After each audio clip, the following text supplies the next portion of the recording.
Oh god, oh god, oh god! No! Stop it, stop it, stop it, stop it, stop it! There we go! So, good day ladies and gentlemen, and welcome to another video. I hope you enjoyed it, and by the response I got from my Yak Tiger and Tiger H1/E video, I think, yeah, it is a good style, and I might, include it in much more videos, but believe me, this one, it is a lot of work I have to put in to cut it, to time it, and to actually pick the right scenes for the right, music part. For Soviet and British tanks, I have similar basic ideas, but I don't have the right songs. Maybe you can help me out. Yeah, please write it in the comment section if you have any good ideas. Please notice that those songs have to be copyright free. Yeah, so then let's go on with some gameplay. So welcome to Mostark. We have conquest mode here, so one single capture point at A at the edge of the at the corner of the map. While I think that it adds a lot of variety to the game to have different conquest points, I think to exclude more than half of the map for active gameplay is not a really good choice. But Mostark itself is a map that I really like. And at first, when it came out, there were a lot of changes, and they had to be, because at the beginning this map was practically unplayable. The team that had the cap zones first usually won in like 90% of the in like 90% of all games. It was like that. But Mostark saw numerous changes, and now I think overall the map is really nice. So, as you can see, I'm driving the M103, and it is one of those tanks that I really love. But sadly, not everything works out in this tank, as I can't penetrate the upper plate of this M60. Because he was angled upwards, it increased the angle a lot, but this T-44-100 didn't have that much luck. Blow him up. So, the M103, when it first came out in with the American tanks, and I rushed towards through the American tank line, it was really a really strange tank to play, as it was a tank that had a gun that was capable of destroying any Russian vehicle. And here I can see, I estimate that I have a faster reload than the IT-1, and I blow him up. Nice. Yeah, and when I finally got the heat shell, this tank at that time had the gun or the ammunition with the highest penetration value.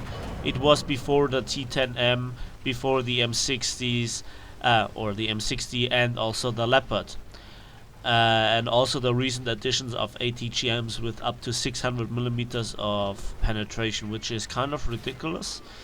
But yeah, then let's have a look at this mouse. And this is one of the drawbacks of heat shells. Sometimes I have no idea where those heat shells disappear. They seem to hit something on a tree, and a good hit there on the T-54, doing massive damage to the turret. I'm looking up for aircraft, and here I'm just defending all the time with my team members, and I aim for this T-54, but just a critical hit. It's rare that you blow up T-54s with the turret hit when they have taken out the ammunition. you need to shoot at the hull, and that's another problem. It's not extremely reliable.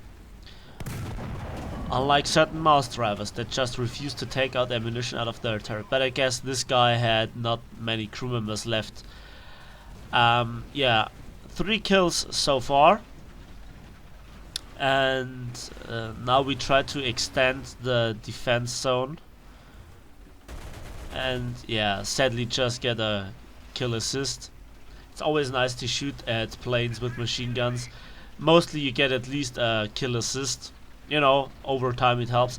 At this point I think to myself, well, there is nothing much to gain here on this position. The enemy is concentrating his attention on this location, and while the M103 has decent armor, at least from the front, my experience learned me not to rely too hard on this. And this ridge line position here is nice, as it provides me with a good hull down location where my reverse gear or reverse gear speed is good enough to get completely into cover after the shot in a reasonable time. And also I have a good distance to the enemy, and I can keep my gun singing. Now the M103 in particular is a big relief after the disappointment that the Super Pershing is, but also the problem with the or the T-32. I almost forgot the name of the tank. Yeah, the problem with the T-32 is that it is by itself a very good tank and a very capable tank, but sadly the battle rating of 7.3 is way too high. I'm sorry about that. It should be reduced to at least 7.0 or 6.7. I'm not sure if it would be overpowered at 6.7 due to the frontal turret armor, but I think 7.3 is way too high. The problem with those tanks that don't have access to heat ammunition is that they have a very hard time against Russian vehicles. And as you can see, I'm firing nearly exclusively at Russian vehicles because there are just Russian vehicles to shoot at. This is very obvious in arcade, that there are way more players playing Russian vehicles than any other nation's vehicles combined. And especially at higher tiers, it's just too obvious to ignore. And well, when you look at tanks such as the Patton II, you know, the M47 Patton II, it's kind of obvious, because you either have to invest a lot of money to make this tank decent, you know, to get to the heat shell upgrade, which makes it usable, or you just don't play it, but then you have practically effectively one tank less in your lineup. So this battle is coming to an end, as we held the cap circle really well. This T-54 gets blown by a Sheridan, and I aim at this IS-3, and while the IS-3 is nearly impenetrable to German guns with the exception of the Leopard, for the M103 it's not a problem. So let's have a quick look at the post-battle results screen. As we can see, I have 8 kills and numerous other additions, and it tops off at 58,000 silver lines and 6,227 research points. And I think that's a good result, because I also was first in team with 2,410 victory points, so to speak. So that's the M103 for you.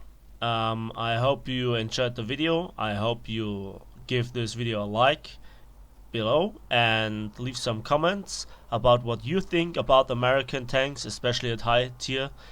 Thanks for watching, thanks for listening. Please share this, and if you haven't subscribed already, subscribe, and see you next time.